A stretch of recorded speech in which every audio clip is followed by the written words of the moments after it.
与其选择爱、金钱或名誉，我更选择真实。当你还没有真正活过的时候，坐下来写作是多么的突然。真正重要的不是你看到了什么，而是你如何看待。梦想是我们性格的试金石，除非你计划那样做，否则不要回头看。做自己，而不是你认为别人认为你应该是的那种自己。我们身后的事情和我们前方的事情与我们内心的生活相比，都是微不足道的。不要太过于道德化，这样你可能会失去太多的生活。要超越道德，不仅要做好，还要有目的的做好。书是世界的珍藏财富，是代代相传和国家的适当遗产。如果一个人无法与他的同伴保持步伐，也许是因为他听到了不同的鼓声，让他随着他听到的音乐前进，无论那音乐多么有节奏或遥远。一切美好的事物都是野性和自由的。我们的生活被细节耗损，简化，再简化。大胆地朝着你的梦想前进，过你想象中的生活。首先阅读最好的书，否则你可能没有机会读到它们。我宁愿坐在一个南瓜上独自享受，也不愿挤在天鹅绒垫子上。曾有人问我想什么，并认真听我的答案，这是对我最大的赞美。当有远方的朋友时，这个世界似乎变得如此宽广，他们标定了纬度和经度。我不是生来被迫的，我会按照我的方式呼吸。让我们看看谁最强大。对于爱，没有解药，只能更加爱。我们最真实的生活是在清醒时梦想。随着每个季节的过去而生活，呼吸空气，喝饮料，品尝水果，并臣服于大地的影响。只有当我们完全迷失或迷路时，我们才开始发现自己。好像你可以消磨时光而不伤害永恒似的。事物不会改变，我们会改变。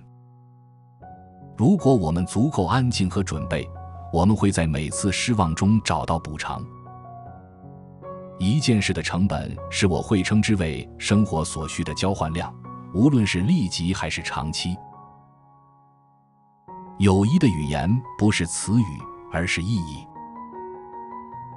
所有人追求的不仅仅是有事情去做，而是真正的使命和身份，或更准确地说，是成为某种存在。天堂不仅在我们的头顶上，也在我们的脚下。当你简化你的生活时，宇宙的法则会变得更简单。孤独不再是孤独，贫穷不再是贫穷，弱点也不再是弱点。还有什么比我们能够瞬间透过彼此的眼睛看世界更大的奇迹吗？一个人的富有与他能够放手的事物数量成正比。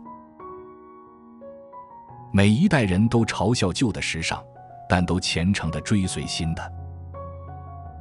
这个世界只是我们想象力的画布。清晨的散步是整天的祝福。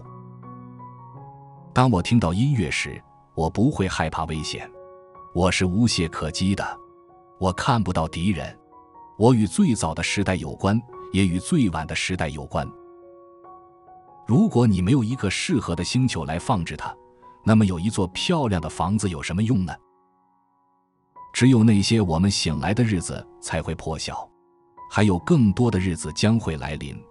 太阳只是一颗晨星，不值得让我们的不完美永远困扰我们。放弃你的偏见永远不嫌晚。我能为我的朋友做的最多的事情，就是真正成为他的朋友。说你要说的，而不是你应该说的。任何真理都比虚构的好。有多少人是从一本书中开启了人生的新纪元的？我一生中最大的技能就是想得很少。大多数人都过着平静的绝望生活。光勤奋是不够的，蚂蚁也很勤奋。你为什么而勤奋？我可以通过改变我的态度来改变我的生活。那些不想与荆棘打交道的人，永远不应该试图采集花朵。当热情在你体内时，就写下来。那些拖延记录自己想法的作家，就像用已经冷却的铁烫衣物，它无法激起观众的心情。追求一条路，无论多么狭窄和曲折，你都可以带着爱和敬畏去走。如果您想保持精神振奋，可以在暴风雨天气或在田野和树林里穿过厚厚的积雪进行长时间散步，应对残酷的自然、寒冷、饥饿和疲倦。宇宙比我们对它的看法要广阔得多。朋友，他们珍惜彼此的希望，他们善待彼此的梦想。你不能梦想自己成为一个角色，你必须锤炼和锻造自己成为一个角色。我家里有3把椅子，1把是为了独处，2把是为了友谊，3把是为了社交。选择最少的阻力的路径，会导向弯曲的河流和不正直的人。如果你想让一个人相信他做错了，就做对的事，但不要试图说服他。人们会相信他们所看到的，就让他们看看。直到我们迷失了，换句话说，直到我们失去了这个世界，我们才开始找到自己，并意识到我们在哪里，以及我们的关系有多么无穷无尽。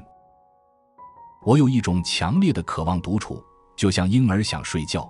如果我今年得不到足够的，明年我就会哭。在一个充满喧嚣、肤浅的演员的世界里，静静地站在一旁说，我只是我，是多么的高尚。成功通常来到那些忙于寻找它的人身上。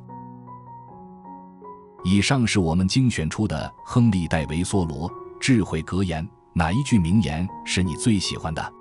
请留言告诉我们，别忘了按赞、订阅、开启小铃铛。感谢您的收看，我们下期再会。